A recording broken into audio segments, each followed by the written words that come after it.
America আর ইরানের মধ্যে যে টানটান উত্তেজনা চলছে তা নিয়ে আজকের এই আয়োজন। চলুন একদম ভেতরে ঢোকা যাক, কারণ সময় কিন্তু খুব দ্রুত ফুরিয়ে আসছে আর গোটা বিশ্ব একরকম দম বন্ধ করে তাকিয়ে আছে। মধ্যপ্রাচ্যের আকাশে এখন যে ধোঁয়াটা দেখা যাচ্ছে ওটা কিন্তু শুধু বোমার ধোঁয়া না। এই ধোঁয়াটা হলো অনিশ্চয়তার, সন্দেহের, আর তার সাথে মিশে আছে প্রচণ্ড রাজনৈতিক অহংকার। পরিস্থিতিটা এখন যুদ্ধের চেয়েও অনেক বেশি জটিল। এরপর কি হতে চলেছে তা আসলে কেউই জানে না।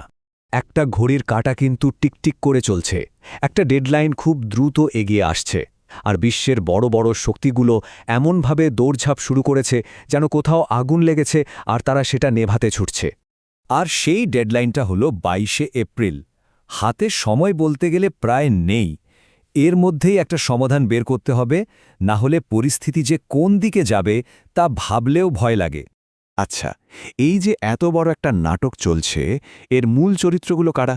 চলুন একবার দেখে নেওয়া যাক এই দরকষাকষির টেবিলে কে কোন দিকে বসে আছে।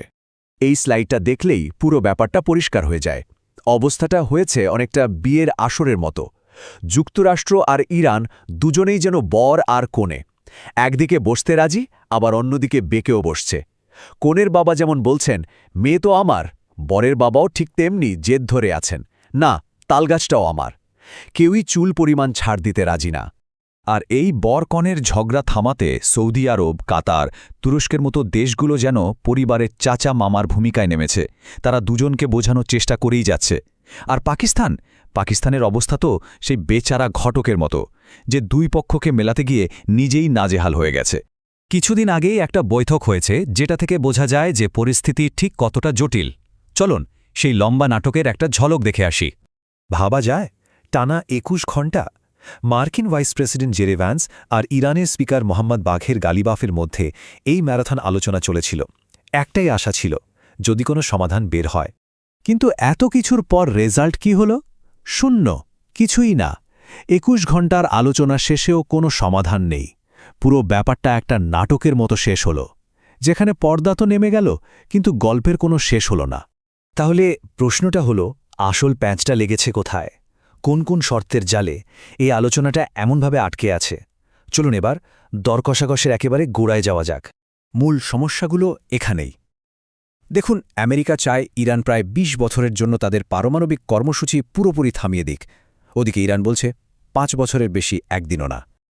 আবার আমেরিকা বলছে ইরানের সব হাই গ্রেড ইউরেনিয়াম দেশ থেকে সরাতে হবে। ইরান বলছে আমরা মাত্রা কমিয়ে দেব, কিন্তু ইউরেনিয়াম দেশের বাইরে যাবে না। প্রত্যেকটা শর্তই যেন একটা শক্ত দেয়ালের মতো। এর পেছনে কিন্তু আরেকটা বড় কারণ আছে। ২০১৫ সালের সেই পরমাণু চুক্তিটার কথা মনে আছে, যেটা বারাক ওবামার সময় হয়েছিল? ডোনাল্ড ট্রাম্প সেটাকে ভয়ানক একটা চুক্তি বলে বাতিল করে দিয়েছিলেন। এখন যদি নতুন চুক্তিটা দেখতে আগেরটার মতোই হয়, তাহলে তো ট্রাম্পের নিজের কথাই প্রশ্নের মুখে পড়ে যায়। তাই তিনি এমন একটা চুক্তি করতে চাইছেন যেটা প্রমাণ করবে যে তিনি ওবামার চেয়েও অনেক বেশি কড়া। এই যে দ্বন্দ্বটা, এটা কিন্তু আর শুধু মধ্যপ্রাচ্যের মধ্যে আটকে নেই। এর আঁচ এখন সারা বিশ্বে ছড়িয়ে পড়ছে। কেন এই ঘটনাটা আমাদের সবার জন্য এত গুরুত্বপূর্ণ? চলুন সেটা একটু বোঝার চেষ্টা করি। এই কথাটা খুব সত্যি। যুদ্ধ হয়তো শুরু হয় এক সীমান্তে, কিন্তু এর প্রভাব হাজার হাজার মাইল দূরের মানুষের জীবনেও গিয়ে পড়ে। এর সবচেয়ে বড় প্রভাবটা পড়ে অর্থনীতিতে, মানে আমাদের সবার পকেটে। এই যে দেখুন, হরমুজ প্রণালীতে যখনই একটু উত্তেজনা বাড়ে, বিশ্ববাজারে তেলের দাম কেমন রকেটের গতিতে বাড়তে থাকে।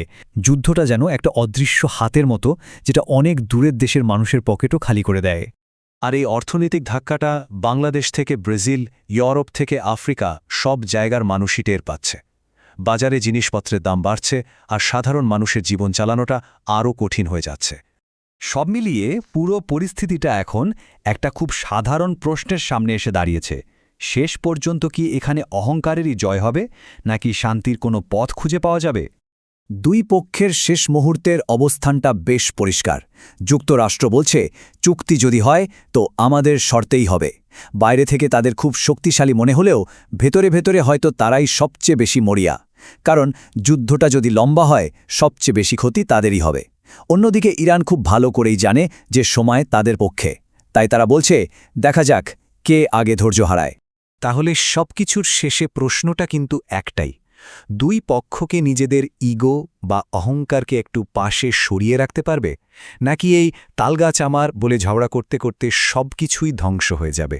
22শে এপ্রিলের আগে যদি কোনো সমাধান না আসে, তাহলে আলোচনার এই যে একটা চিকন সুতো ঝুলছে সেটাও হয়তো ছিঁড়ে যাবে।